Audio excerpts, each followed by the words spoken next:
துள்ளி வரும் வேலுக்கு தடை போட்டது தமிழக அரசு. தமிழகத்தில் ஏற்கனவே கந்தசஷ்டி கவசத்தை கருப்பர் கூட்டம் என்ற பெயரில் தொடர்ந்து அவமதித்தனர். இந்த சம்பவத்தின் பின்னணியில் திமுகவும் குறிப்பாக அதன் தலைவர் ஸ்டாலினும் இருக்கலாம் என சந்தேகிக்கப்படுகிறது. திமுகவுடன் கூட்டணி வைத்துள்ள திருமாவளவனும் தொடர்ந்து இந்து கடவுள்களை அவமதிப்பதும் இந்து பெண்களை ஆபாசமாக சித்தரிப்பதுமான பேச்சுக்களை பேசி வருகிறார். எனவே திட்டமிட்டு ஒரு கூட்டம் தொடர்ந்து இந்துக்களை அவமதிப்பதும் தமிழர்களின் பாரம்பரியத்தை நசுக்க முயற்சிப்பதும் நடைபெற்று வருகிறது. இவற்றை கண்டித்து அறவழியில் பாஜக தொடர்ந்து போராட்டம் நடத்தி வருகிறது. இந்நிலையில் இந்த சம்பவங்களை கண்டித்து தமிழக பாஜக மாநில தலைவர் எல். முருகன் தலைமையில் நவம்பர் மாதம் 6ஆம் தேதி முதல் டிசம்பர் மாதம் 6ஆம் தேதி வரை வேல் யாத்திரை நடத்த திட்டமிடப்பட்டது.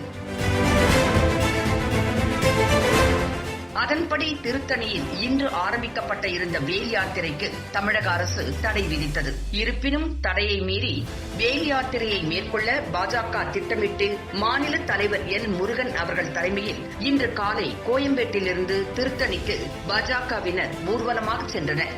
பாஜக தலைவர் கையில் வேல் ஏந்தி ஒரு திறந்தவெளி வாகனத்தில் அமர்ந்து திருத்தணி நோக்கி புறப்பட்டார். அப்போது கடவுள் முருகனின் துணை கொண்டு திருத்தணியில் யாத்திரையை தொடங்க உள்ளோம். இந்த வேல் துள்ளி வரும் வேல், யாத்திரை நடந்தே தீரும் என்றார். அவருடன் ஒரே வாகனத்தில் பாஜக தேசிய பொதுச் செயலாளர் ரவி அவர்களும் உடன் புறப்பட்டார். முன்னாள் தேசிய செயலாளர் திரு எச். ராஜா, துணைத் தலைவர் வி.பி. துரைசாமி, கரு நாகராஜன் ஆகியோர் திருத்தணி வரை சென்றனர்.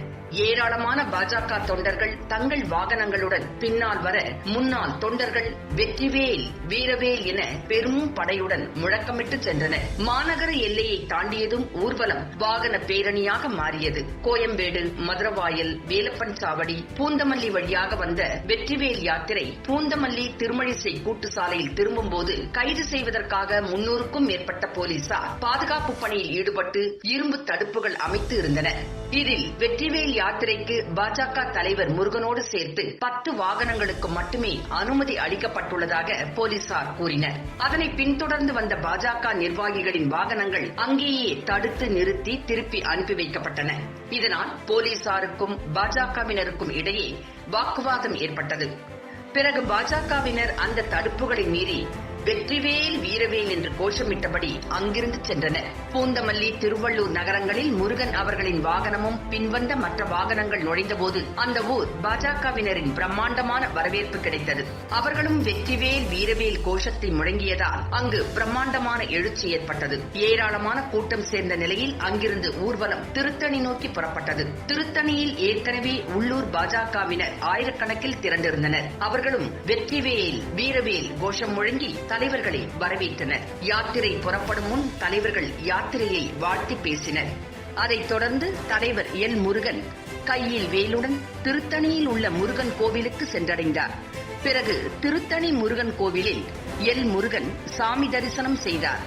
புறப்படும் முன் தலைவர்கள் யாத்திரையை வாழ்த்தி பேசினர். அப்போது மாநில தலைவர் எல். முருகன் அவர்கள் பேசும்போது, நாம் மற்ற மதத்தினரை மதிப்பவர்கள்தான். நம்மை கண்டபடி பேசும்போது நிச்சயமாக சும்மா இருக்க முடியாது. திமுகவும் அதன் கூட்டணி கட்சிகளும் பல்வேறு விதத்தில் ஆரம்ப காலம் முதற்கொண்டு இந்து மற்றும் தமிழ் கடவுள்களுக்கு எதிராக காலம் காலமாக பேசிக் கொண்டுள்ளனர். இந்துக்களை சீண்டுவதுதான் திமுகவின் வேலை. நமது மத உணர்வை கேலி செய்வதும் ஏளனம் செய்வதும் தான் திமுகவின் முதல் வேலையாக உள்ளது. அவர்கள் கடவுள் இல்லை என்கின்றனர். நாம் யாரை கும்பிட்டால் அவர்களுக்கு என்ன? நாம் விரும்பும் கடவுளை கும்பிடுவதை தடுக்க திமுகவிற்கும் கூட்டணி கட்சிகளுக்கும் எந்த யோகியதையும் அருகதையும் கிடையாது என கூறி யாத்திரையை கட்டுப்பாட்டுகளுக்கு உட்பட்டு குறிப்பிட்ட தொண்டர்கள் மற்றும் வாகனங்களுடன் தொடங்கினார். இந்நிலையில் இந்த யாத்திரைக்கு தமிழக அரசின் அனுமதி இல்லை என கூறி யாத்திரையை தடுத்து நிறுத்திய போலீசார். இதனால் பாஜக தொண்டர்கள் மத்தியில் மிகுந்த எழுச்சி ஏற்பட்டது.